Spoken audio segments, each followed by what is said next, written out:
Hello, how are you doing? Um, right, so by the time I'm recording this, it's been several days since I last posted the geopolitics of my timeline, which was a fun video to make, but that took forever and kind of burned me out, so I took a few days off. So, yeah, sorry for the late timing, but it's just how YouTube works. Ever since I started doing this, like I thought, oh, it'd be easy, but like I realized since then, man, I give a lot of respect to creators who take like hours of their time to make these videos. It's truly impressive. But anyway, so yeah, today's gonna be a shorter video, but that doesn't mean it's like unimportant. It's this is the first of a massive series that goes into the events of the Hellish of the timeline, starting from after the Finno-Korean Hyperwar all the way till modern day. Uh, so that would be fun. It's gonna be fun writing and making these videos, and I think you'll really like them. And also because of the nature of the event, of how I write these events, the videos are gonna be shorter now, so that and it'll be easier to listen to. You won't have to spend like 2 hours watching one video. You can just spend like I don't know how long this video is going to be, but I hopefully it's like 10 minutes or so. So yeah, let's stop hearing me talk and let's get into the video. Yay!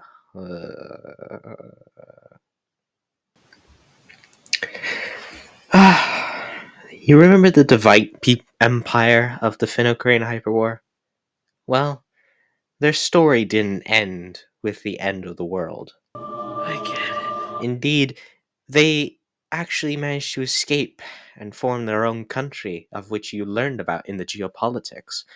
But here's how. In today's episode, the, the event is called The Vampires of Daevite Escape to Transylvania. So, after the year of 6128 BCE, so directly after the Finno Korean Hyperwar, the vampires, who also identify as the Daevite people, were in a horrible place. With the destruction of their only ally, the Empire of the Great One, who genuinely wished to protect them, and the wider destruction of the planet, they knew they would need to take drastic measures in order to survive. With the Finnish forces that had escaped from their homeland unleashing nuclear hellfire, radiation began to take large parts of the world and make the land uninhabitable. Siberia was no different, and was one of the many, many places to become an irradiated hellfest, just like in the glowing sea in Fallout 4. So the vampires, with a heavy heart, were forced to escape their homeland in the year of 6123 BCE. They then subsequently embarked on an epic journey where they managed to escape Siberia, but with an overall loss of about 95% of their several million man population. But hey, they were able to escape Siberia and enter Eastern Europe by 6121 BCE. However, the vampires were not so lucky to discover that, just like them, the humans of Eastern Europe had also seen the first hand effects of nuclear suicide. Oh my god! Though this time, unlike the vampires, they were just quite happy to never be under the rule of the Proto-Finnic Ugric Roman Cognate ever again. But, with the coincidental entrance of the vampires, they were convinced that this was just the Finno-Korean hyperwar happening again, but this time the Proto-Finnic Holy Roman the Proto-Finnic Ugric Holy Roman Cognate this time were coming back to retake their land. After a great misunderstanding, though, the humans were determined to not let these foreigners take over it once again. But, and this is a massive but, the vampires were smart enough not to go to war quite yet. Sure, the humans had literal rifles and carbines and had gone back from the hyper era over to the 21st century. technology levels, and that would quickly lower even more as the years went by. Uh, anyway, the vampires, sure, had plasma guns from the Fallout universe, but the problem is that humans are very numerous, and the human population of Eastern Europe still had millions of men to throw around, while the vampires barely reached into the high hundreds of thousands. For now, though, the vampires needed a fortress. A Team Fortress Classic Edition. While Europe is a very regionally divided place with some of the most defensible territory in existence, except for Poland, which is why they're Chads, there is one place that is both culturally significant, not Swiss, and is somewhat reasonable to keep a hold of. That being Transylvania, with a wide plain that is easy to watch and build fortifications on in the west, and to the east there being a bunch of mountains that could easily ward off any threats.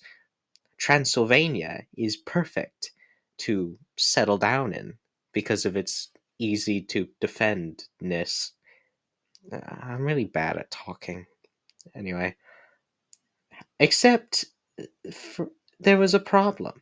Transylvania was already occupied by a group called the Sons of Dracula, led by a man named Dracutus Snake.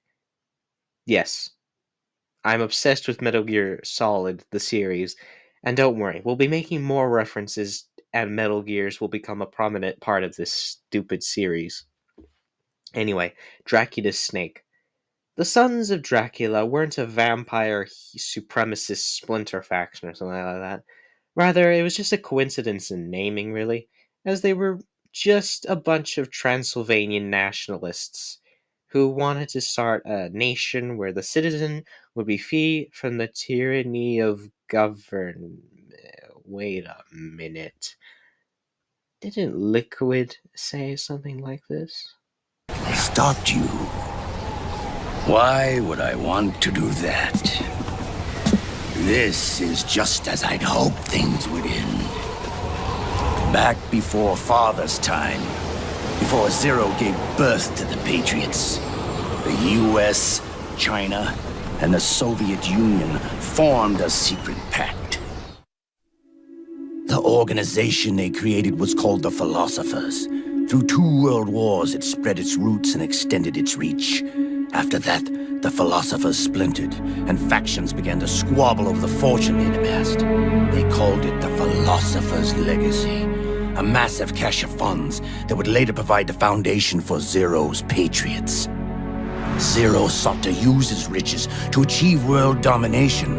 Our father, Big Boss, sought to free himself from that chokehold. His dream was to create an army of free citizens, one that answered to no government. Outer heaven. But he failed because of you. 9 years ago, I tried to free us from the control of our genes. 4 years later, our dear brother Solidus sought to free us from the control of the Patriots' means. All of it, was nothing more than a process of trial and error, the end result of which is Outer Haven. To be free from Sons of the Patriots, the ultimate form of external control imposed on the Patriot soldiers.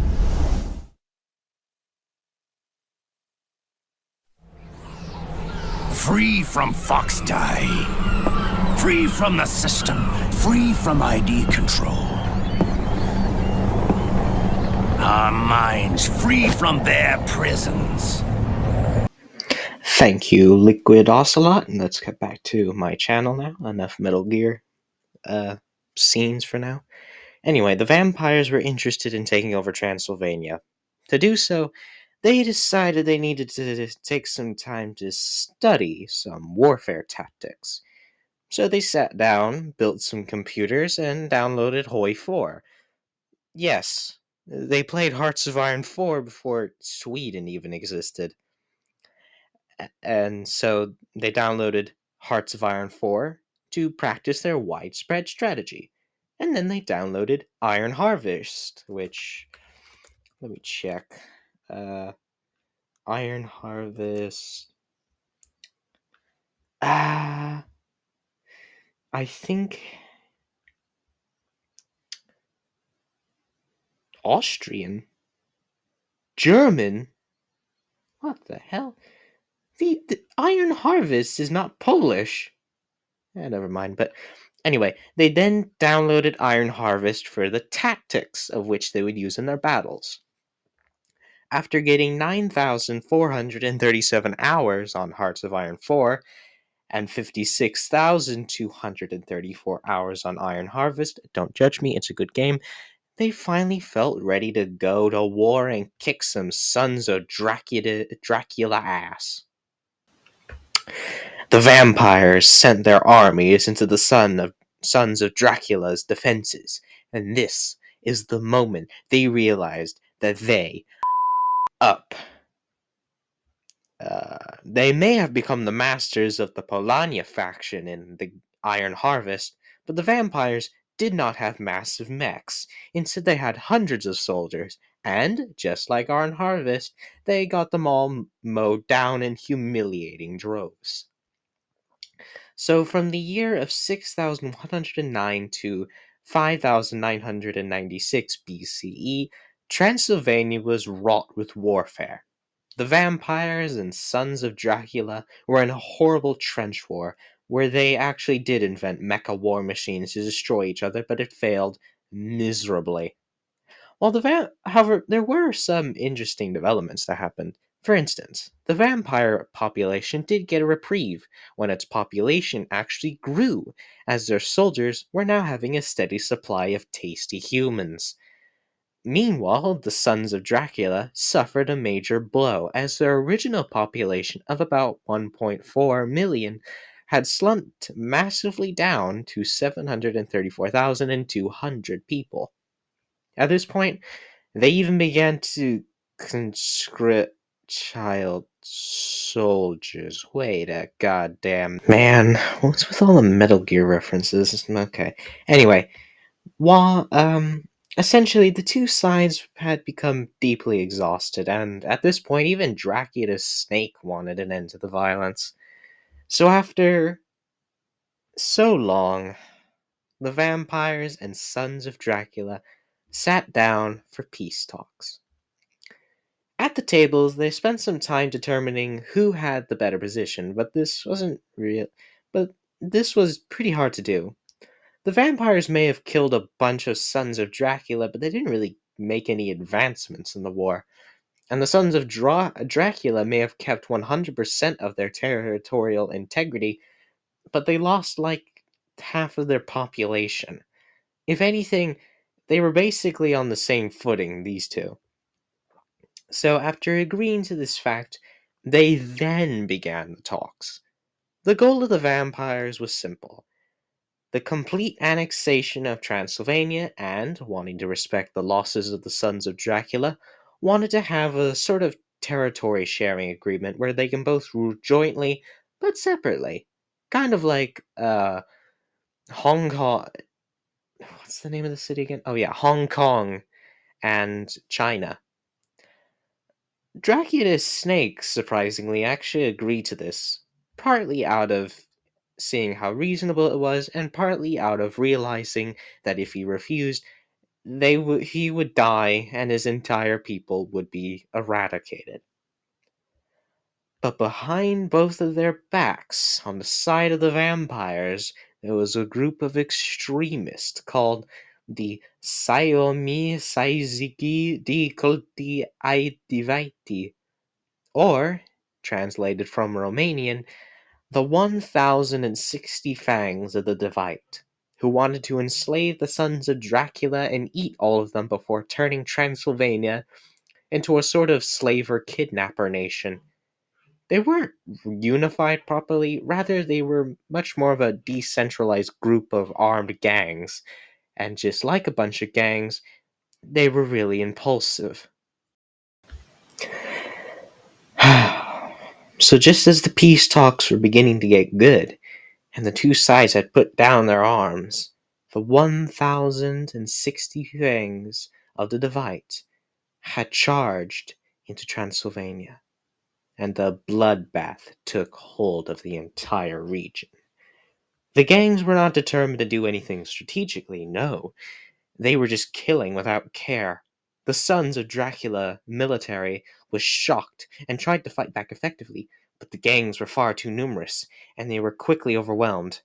Afterwards, the gangs went into the towns and cities and went to town, get the joke, in mass homicide.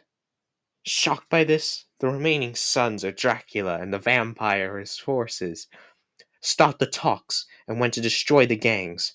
It was a terrible battle. Much of the land of Transylvania burned, and the ash fell down to the ground for days. But the 1,060 fangs of the Daevite were, as all gangs will always do, eventually got clapped by the coalition forces. However, it was too late. The already destroyed population of the sons of Dracula had been reduced to the mere tens of thousands, and Dracula's snake was killed. Now there was no hope of peace between the vampires and the sons. So the vampires did the only thing they knew they could do: exterminate the sons of Dracula. They rounded up the remaining population and gave them all a swift and merciful end, the method of which we will never know. Now in control of Transylvania, the vampires, so ashamed of their choices in the war, decided to form an isolationist state called the Daevite state of Transylvania. Completely closed off to the world, they decided to tap into their hunger and quietly commit mass kidnappings to feed themselves. So now Eastern Europe was plagued with a kidnapper state that fed upon them, and the vampires had also finally found their home. And for many years to come, Eastern Europe would be a very terrifying place to be in.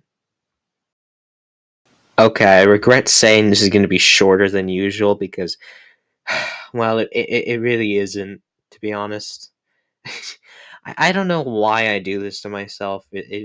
But hey, it's shorter than usual. That's good, I think. So yeah, this is why the vampires exist in Europe instead of Siberia. And yeah, this was a fun episode to make. Tons of Metal Gear references, or really two. Okay, three. But yeah, so that's the end of this episode. This was fun to make. I'm glad to have produced this high quality product for my viewers, which are probably in. Actually, wait, how many people have seen my channel? Let me check. The hellish other timeline. How. I have 26 subscribers. Okay, that's pretty good. And I have 1,279 views. Oh, that's pretty good. So yeah, and every episode I get post out, there's like 100 people watching it on average. So yeah, so probably 100 people could see this. I don't know. So yeah, that's the end of this episode. Next episode will be about Israel and the United Kingdoms of the Middle East. Oh, and before then, I'll probably post like one passion project video in order to just, have a little break every now and then. Don't want to, what's it called? Uh, burn out the viewers. I don't know. I'm not good at this, but have a nice day. Goodbye.